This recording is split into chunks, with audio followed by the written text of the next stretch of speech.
Hello everybody, it is noon on Thursday the 30th of July. I do hope this finds you all very well, and welcome here to the balcony of First Presbyterian Church in Evansville, Indiana. Got a widely varied program for you today, exploring some of the sounds of our fantastic CB Fisk Organ, Opus 98, which was completed and dedicated in 1991. So coming up on its 30th birthday next year. First on our menu is some music by the highly prolific 18th century composer Anonymous.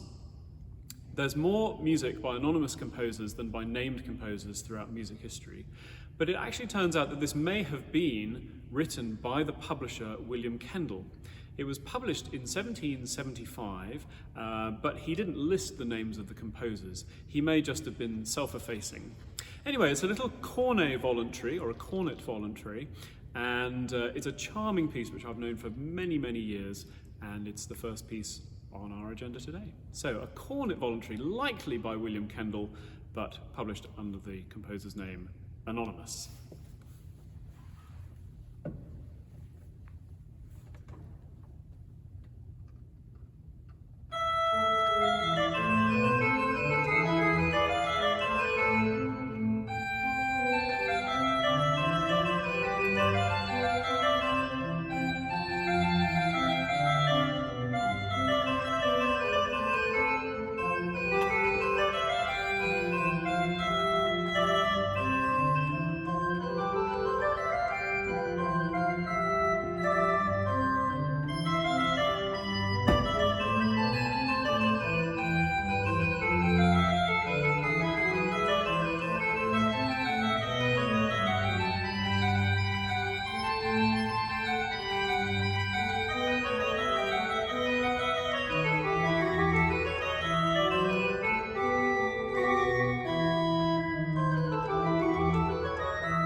Next, a slow diapason movement by the far more famous composer Maurice Green, who was, for the majority of his career, or certainly by the end of his career, the organist and master of the choristers at St. Paul's Cathedral in London.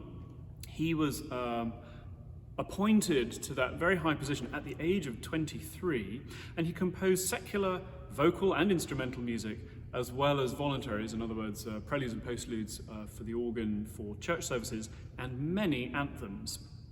In addition to St. Paul's Cathedral, he was also organist of the Chapel Royal, master of the King's Band, and professor of music at Cambridge University. So, a diapason movement. What I want to say about this is that the opening gesture of the rising octave appears all the way through this piece when a voice part comes in. It's in 3 parts, and I've counted up on this one page of music, I think there are 17 times that there's an octave leap followed by a down step and then going back to the second note again. So you can listen out for that in this slow movement.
And now, a little voluntary in G by Henry Heron, who was also an 18th century composer. In addition to 10 voluntaries published in 1760, Heron composed songs and ballads which were sung at Ranelagh Gardens. In 1745, he was appointed organist of St Magnus the Martyr, London Bridge. The new swelling organ, as it was called, was introduced at this church in 1712 by Abraham Jordan. So this was the invention and quite revolutionary new idea for the pipe organ, which enclosed whole sets of pipes in a box that had some kind of shutter on it, which enabled you to control the dynamic level coming out of those pipes, often on a contrasting manual as well. So these days they really look like Venetian blinds, and they open and close like this. So when the pedal down here in the middle is down, the box is totally shut, and then as I move the pedal forwards, they open up and allow more sound out, and so the pipes sound louder. Nowadays that's just called the swell division, and almost all organs have one of some form or other. This piece actually doesn't make use of the swell organ, although I suppose it could if we were to get adventuresome, but Mr. Heron didn't leave us any particular markings showing crescendos and diminuendos. Anyway, here's a little voluntary in G, which is in two parts. It's got a French overture with very spiky dotted rhythms, and then a jolly little fugue. You can definitely hear the influence of Handel, or maybe this composer, Henry Heron, who was active just before Handel. Maybe he was influencing the great George Frederick.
pedals did not appear on English organs until well into the 19th century as a matter of course.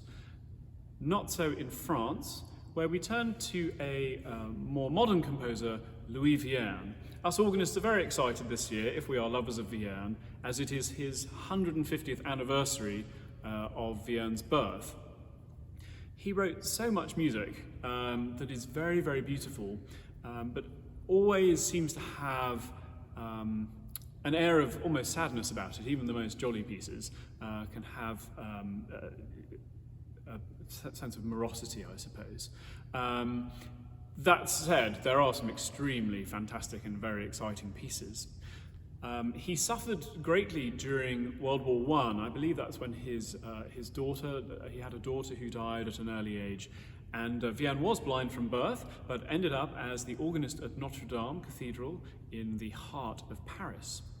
Today I'm going to play the Légende, which is literally story or legend, and it's the first piece in Book 2 of the 24 pieces in free style. Now, he called them in free style, but really they were improvisations which he would have used in church, and are apparently very much similar to the kinds of music which he would improvise and play during church services. So while this piece is called Légende, and maybe you've got an idea of what might be in the story is about, it's a very gentle, lilting piece and built of very simple material. What's interesting is that there are three, it's in compound time, so yum, bum, bum, bum, bum, bum, bum, bum, bum, bum. But the melody begins with the reverse iambus, pum, pa, pum, pa, pum, pa, pum, pa. Which is quite unusual, but then when the third beat arrives, we get pum, pa, tum, pum, pa, and it's got a beautiful forward motion. So, Légende by Louis Vierne.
And finally, a couple of weeks ago, we celebrated our graduates here at First Presbyterian Church, those who are graduating from high school and college and various other professional degrees and things.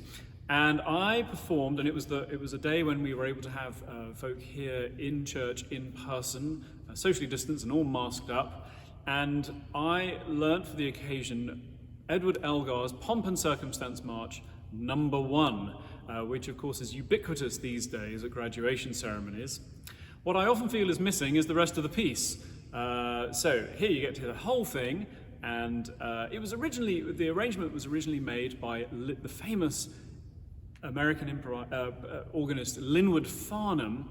There are markings in there where you can play it on a Hammond organ or on a 4-manual large romantic instrument.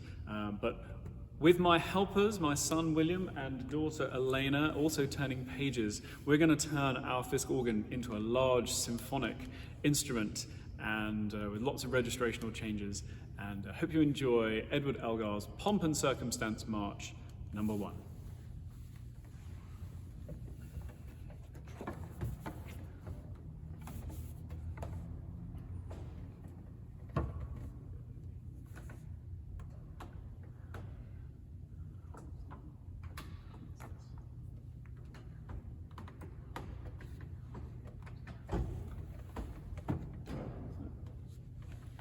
Good luck. Good luck.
very much. Thank you, thank you. And thank you for joining me. It's been great fun to be with you today, and hope the rest of your week goes well. See you next time.